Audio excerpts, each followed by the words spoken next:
ఏమిటి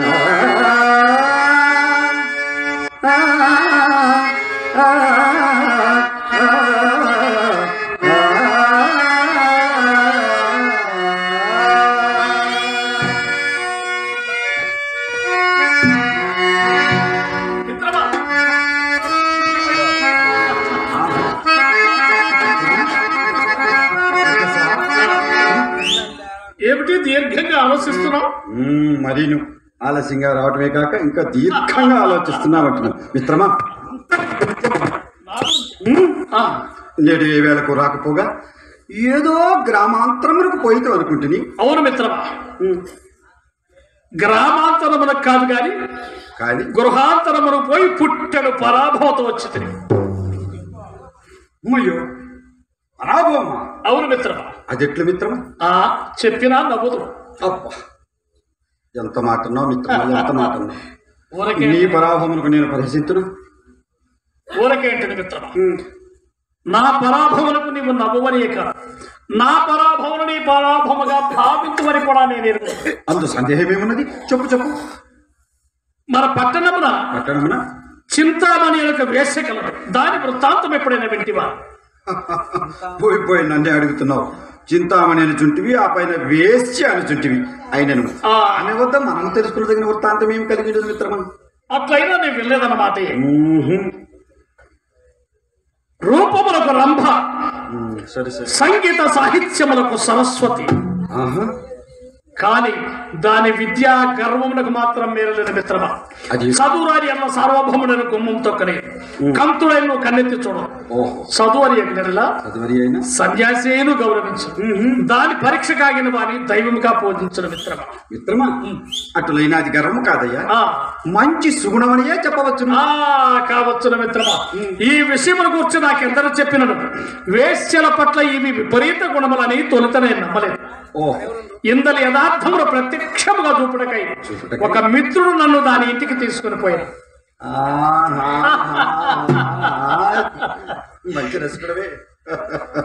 మిత్రమా, దాని మేడ, దాని భోగము, దాని భాగ్యం. మిత్రమా, వీని మాటలకేమి గాని చింతామణి సౌందర్యం చూసుటకు నా రెండు కనులు చాలేవు కదయ్యా. ఏమి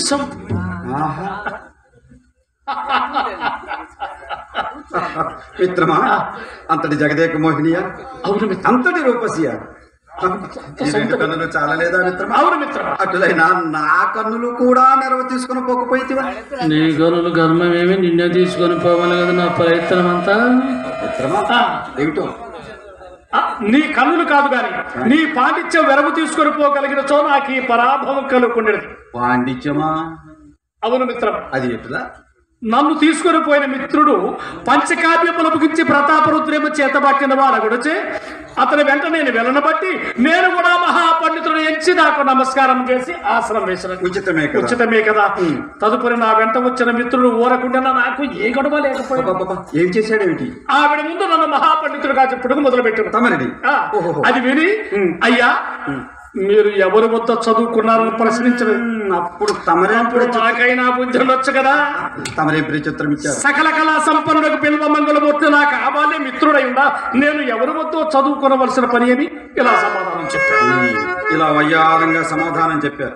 ఈ విధంగా నా పేరును దాని చిట్టాలోకి ఎక్కించుతున్నమాట. లేదు మిత్రమా, మరి నేను కృతగా లెక్కింపలేదు. నీ తెలివి, నీ పాండిత్యం, నీ చక్కదనం పూసగుచ్చినట్టు వేకరో పెట్టింది. మొదలే వేశ్య, ఆ పైన పడచదేవుల ముందు ఆ పాటి విచారణ లేకుండా. సరే సరే, ఇక ఆపై సంగతి పరాభవమే మిత్రమా. ఎంత బాధాకరం మిత్రమా. క్షణములో ఒక శ్లోకము చదివి దీని భావం ఇవ్వండి. శ్లోకమా? అవును మిత్రమా. ఇక చెప్పవలసినదేముంది మిత్రమా. ఆ పాటలో నాకు కాళ్ళు చేతులు చల్లబడి వెలబడవచ్చు. అయ్యో, నాకు అది బోధపడేది కాదు.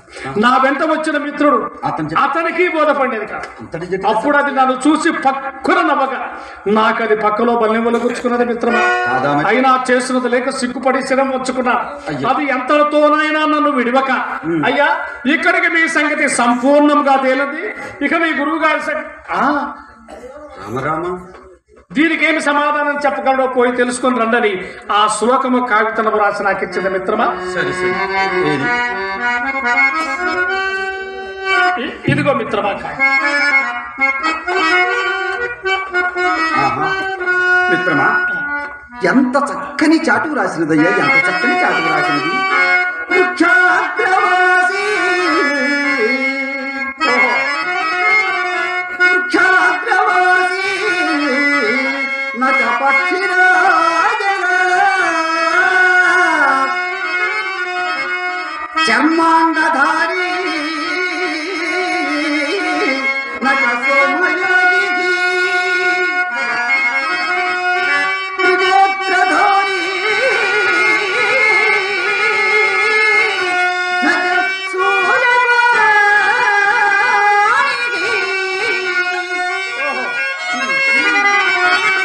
జలంధరిత్రి మగడో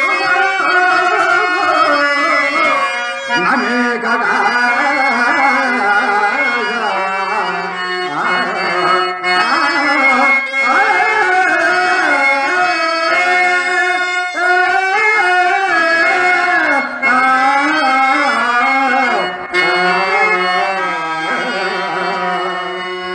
మిత్రమా, ఈ శ్లోకమునకు అర్థమే తెలియరాలేదు. ముందు అర్థం తెలిసినది కదా మిత్రమా, భావం స్ఫురించుట. అవునవును మిత్రమా, ఇందని ప్రతి పదమునకు అర్థము తెలిసిన కదా, భావం ఆమూలాగ్రము తెలియటకు అర్థం చెబుతాను విని మిత్రమా. వృక్షాగ్రవాసి చెట్టు పైన వసించును. ఓహో, నచ పక్షిరాజ పక్షి మాత్రము కాదు సుమా, పక్షి మాత్రము కాదు, చర్మాంగధారి. మిత్రమా, ఇచ్చటనే కవయిత్రి మంచి శ్రేషము వాడినదనుకో, ప్రతి జీవిను చర్మం కలిగిండును కదా. కాని యజ్ఞయాగాది క్రతులు నిర్వహించు ఋత్విక్కులు జింక చర్మమును ధరించి పులి చర్మముపై ఆసీనులై వారు ఆ క్రతువును నిర్విఘ్నంగా నిర్వహిస్తారు. కానీ ఏమి చేద్దాం, నచ సోమయాజి అటువంటి సోమయాజి మాత్రము కానే కాదు. సోమయాజి మాత్రం కాదు, త్రినేత్రధారి 3 కన్నులు కలిగి ఇండును. అలా చెప్పినచో మనం ఇరువురము పొరపాటు పడినట్లే మిత్రమా. త్రినేత్రధారి నచ శూలపాణి 3 కన్నులు కలిగి ఇండును, కానీ ఆ పరమేశ్వరుడు కానే కాదు. ఇంకను మిత్రమా, జలంధరిత్రి నీరు కలిగిండును, కానీ నా కఠ మనము నిత్యం ఉపయోగించుకుని కొండయును కాదు, నా మేఘ వర్షించు మేఘమును కాదు.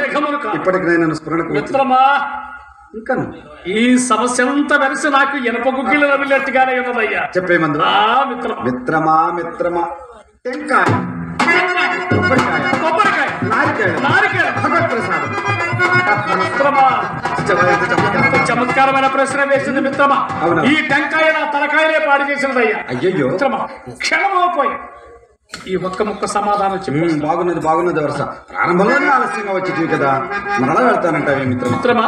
శపథం చేసి వచ్చారు కదా, నేను వెళ్ళడం ఆలస్యం అని కదా. తన గురువులకు కూడా బోధపడినది లేదు అని అనుమానించవచ్చునేమో. సరే ఇక్కడే ఉన్నట్టు రావాలి, శీఘ్రంగా. అలాగే ఇక్కడే ఉంటాను. టెంకాయ, కొబ్బరికాయ, నారికాయ.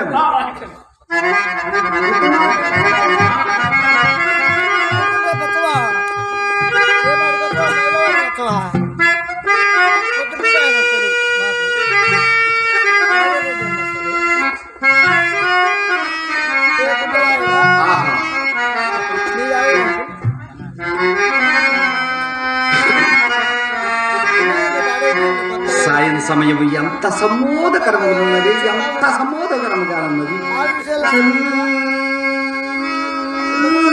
పిల్లగాడుపులు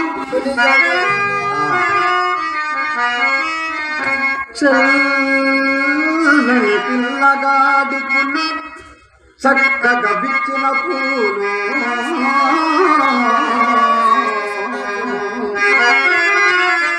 కెంపుతో